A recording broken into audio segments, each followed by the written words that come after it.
Hello, it's me in my natural state. I was playing pickleball today and just didn't change my clothes like every other over 55 person in the United States that's white and upperish middle class. That's me.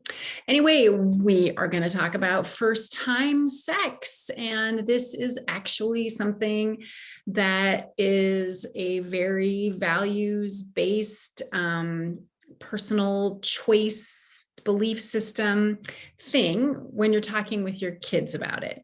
So, a couple of things you're noticing that I am saying first time sex, I'm not saying losing virginity. We don't say that anymore because it's sexist and laden with guilt and shame. So, first time sex, the first time you have sex instead of losing your virginity. So, I'm going to ask you to change up your language that way.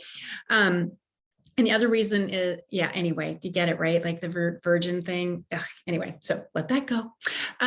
So when you talk with your kids about it, before you do, one of the things that's important for you to do is to think about what do you hope for them when they have, do something pretty big sexually the first time.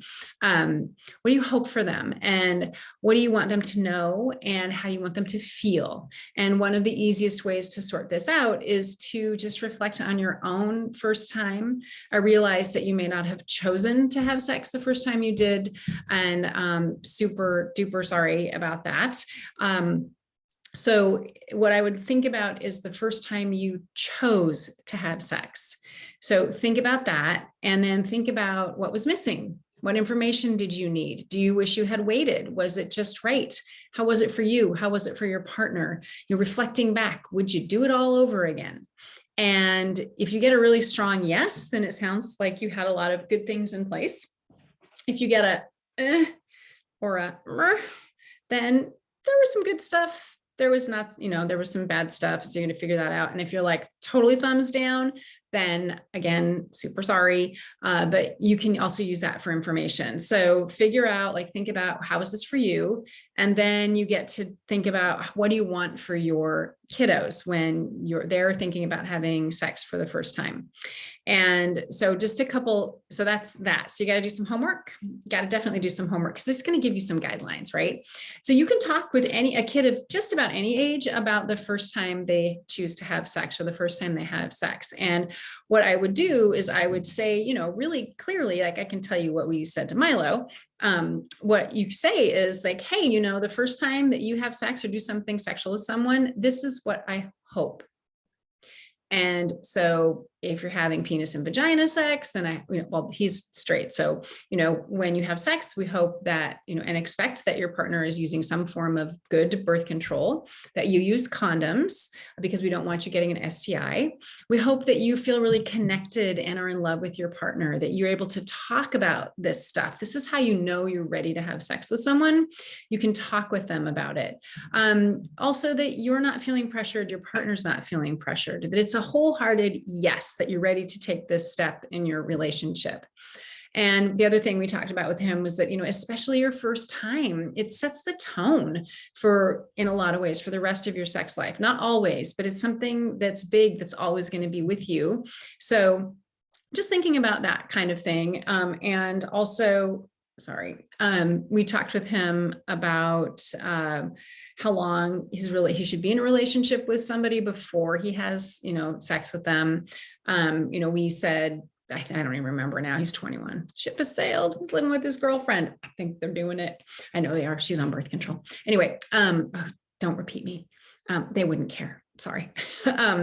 So I totally lost my train. Of course I did. How long, right? So ideally, in a perfect world, 3 months, you get to know the person, if you like them, you have a good friendship, you've been fooling around, and then you're ready to take that next step with them. And for kids who aren't straight, the next steps are things like oral sex or anal sex or just more touching, et cetera, et cetera. So don't forget that there are other kinds of sex.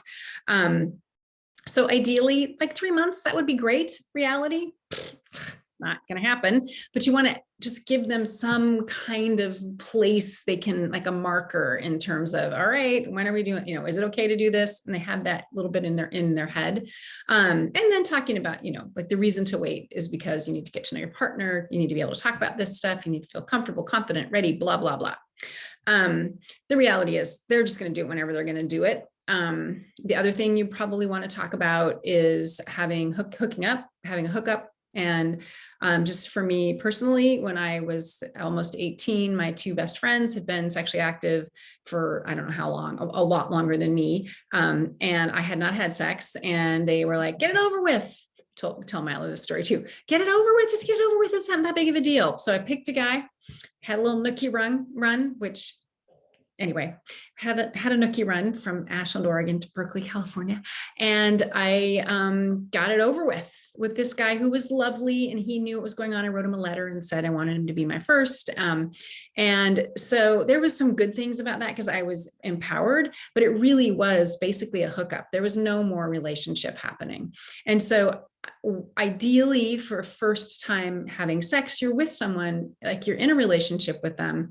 Having sex and hooking up with someone, it can be fun, but especially in the beginning where you're all beaks and feet and you don't really know what you're doing, it's safer, it's nicer to be with someone who is really interested in you and, and helping you through this process. Now I feel like I'm talking to you. I'm not. I'm giving you the words for your kids. Anyway, so yeah, that's kind of it. And so with a little person, you can just say, hey, the first time you decide to do this, you're going to be older, probably be a teenager or late teenager or older. And the first time you have sex, it's really important that you love and trust your partner, that you can talk about it, that you're really ready for, anything that's going to come, and that it's going to be a good part of your relationship. That's enough. Or you can even just say, yeah, it's important to the first time you do this, that that you're in a loving relationship. It's enough.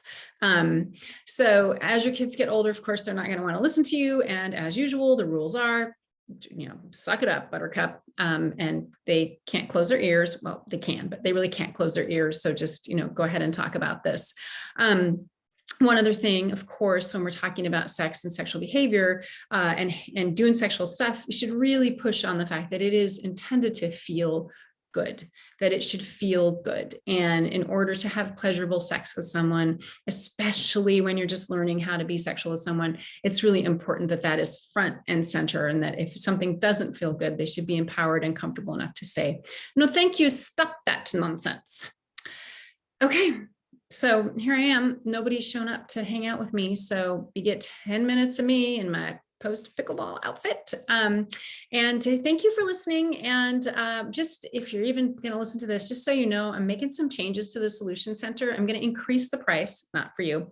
And I'm going to be doing more live deep dive things for y'all because I need to. I'm missing teaching. And so that's a way I can do it. So keep your eyeballs peeled. I'll send you an email and say, hey, this is happening. Don't worry, you won't get charged more. But anybody else that's coming in is going to get charged $4,000.